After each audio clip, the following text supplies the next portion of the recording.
सुंदरवन के कोने में बरगद के पुराने पेड़ के नीचे रानो चिड़िया की एक छोटी सी दुनिया थी। रानो सिर्फ एक चिड़िया नहीं बल्कि एक कलाकार थी। वो नदी के किनारे से सबसे अच्छी मिट्टी चुनकर लाती और अपनी नन्ही चोट से उसे आकार देकर ऐसे मटके बनाती जो देखने में किसी गहने से कम नहीं लगते थे। सूरज अभी उगा भी नहीं था कि रानो मिट्टी सानने में लग गई।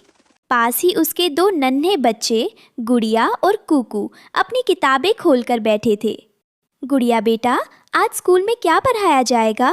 कुकू, अपनी पेंसिल संभाल कर रखना।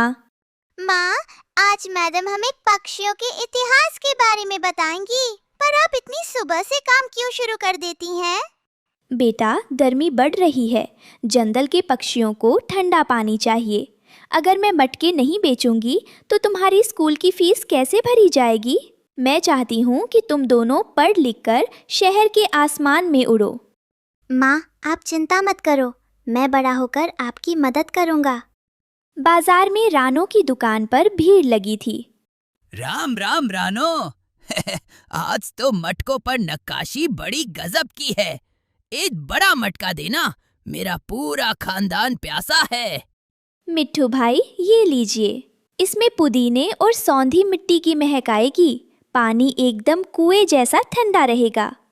रानो बहन, मुझे भी एक छोटा मटका चाहिए। हाँ, मेरे गाजर के खेत में काम करते समय गला बहुत सूखता है। क्यों नहीं खरगोश भाई, ये छोटा मटका आपके लिए।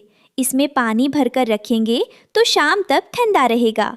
तभी झाड़ियों के पीछे से बिल्लू बिल्ला निकला। वो पूरे जंगल का छटा हुआ बदमाश था। उसे रानो की कामयाबी और वो जमीन खटक रही थी। बड़ा धंधा चल रहा है यहाँ। ए चिड़िया, सुन, ये जो जगह है ना जहाँ तू मिट्टी गीली करती है, यहाँ अब मेरा नया फिश मार्केट खुलेगा। कल तक अपना बोरिया बिस्तर समेट ले। बिल्लू भाई, ये जंगल सबका है। मैं यहाँ सालों से मेहनत कर रही हूँ। मेरे बच्चों का भविष्य इसी दुकान से जुड़ा है। मैं ये जगह नहीं छोड़ूंगी। अच्छा, इतनी जबान चलने लगी तेरी? याद रख, अगर प्यार से नहीं गई तो फिर रोने लायक भी नहीं बचेगी। रानो, इससे उलझना ठीक नहीं। ये बहुत खतरनाक है। उस रात जब पूरा जंगल गहरी नींद में था, बिल्लू बिल्ला अपने हाथ में एक बड़ा डंडा लेकर आया। उसने रानो के बनाए हुए सैकड़ों मटकों को चकनाचूर कर दिया। इतना ही नहीं, उसने रानो के मिट्टी के घर को भी तहस नहस कर दिया। सुबह जब रानो और उसके बच्चे उठे तो उनके पैरों तले जमीन खिसक गई। माँ, हमारी किताबें, हमारा घर सब टूट गया। अब हम स्कूल कैसे जाएंगे माँ?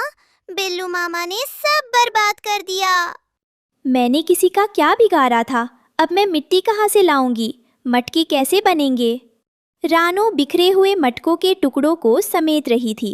तभी उसे जमीन के अंदर से एक अजीब सी गुनगुनाहट सुनाई दी। मिट्टी का एक ढेर अचानक सोने की तरह चमकने लगा और उसमें से एक शांत गूंजती हुई आवाज आई। ठहरो रानो, अपने आंसू इस बंजर जमीन पर मत गिराओ। जो टूट गया वो तुम्हारा कल था, पर जो मैं दूंगी वो तुम्हारा सुनहरा भविष्य है। ये कौन बोला? यहाँ तो तबाही के सिवा कुछ नहीं बचा। क्या अब ये मिट्टी भी मुझसे बातें करेगी? मैं वो मिट्टी हूँ जिसकी तुम पूजा करती हो। तुम्हारी मेहनत और तुम्हारे बच्चों के प्रति तुम्हारे प्यार ने मुझे जागृत कर दिया है।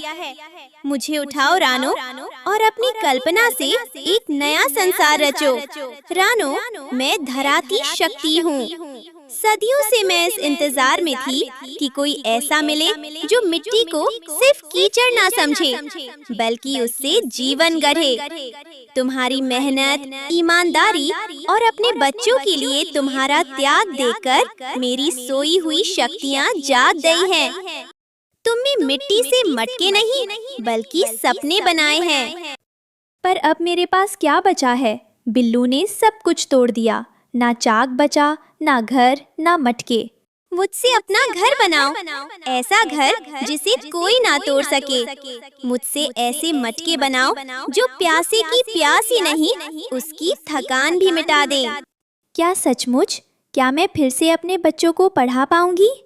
हाँ रानो, उठो, मुझे अपने पंखों से सहलाओ और मन में उस घर की कल्पना करो जहाँ प्रेम और शीतलता हो। याद रखना, ये दादू सिर्फ तब तक रहेगा जब तक तुम्हारे मन में दया है। अब रचना करो। रानो ने जादुई मिट्टी को अपने पंखों से समेटा। देखते ही देखते वहाँ एक विशाल मटका घर खड़ा हो गया। यह घर मिट्टी का था, लेकिन हीरे की तरह चमक रहा था। उसके अंदर का तापमान ऐसा था जैसे कोई वातानुकूलित कमरा हो। अगले दिन पूरा जंगल इकट्ठा हो गया। जाओ रानो, अपने बच्चों को इस जादुई घर में ले जाओ। अब से तुम्हारी मेहनत को कोई बिल्लू बिल्ला चुनौती नहीं दे पाएगा। ये घर तुम्हारी ममता का किला है। अरे बाप रे रानो, ये महल तुमने रातों रात कैसे बनाया? ये सच्चाई की जीत है खरगोश भाई। आइए सब लोग इस जादुई मटके का पानी पीजिए। अरे वाह, इस पानी को पीते ही तो मेरे पंखों का दर्द गायब हो गया। रानो, ये तो अमृत है। बिल्लू बिल्ला ने जब यह सुना तो वह गुस्से से लाल हो गया। वह दौड़ता हुआ आया और उसने अपनी पूरी ताकत से जादुई मटका घर पर पत्थर फेंका।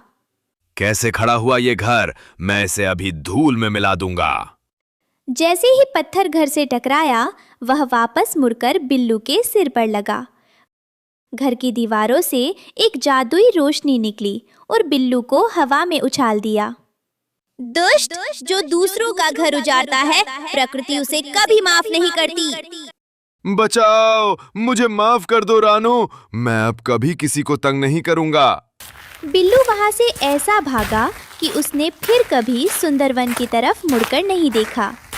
अब रानो का जादुई मटका घर पूरे जंगल के लिए एक आश्रय बन गया था।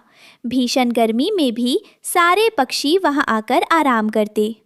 माँ, आज हमारी टीचर ने कहा कि हम जंगल के सबसे होनहार छात्र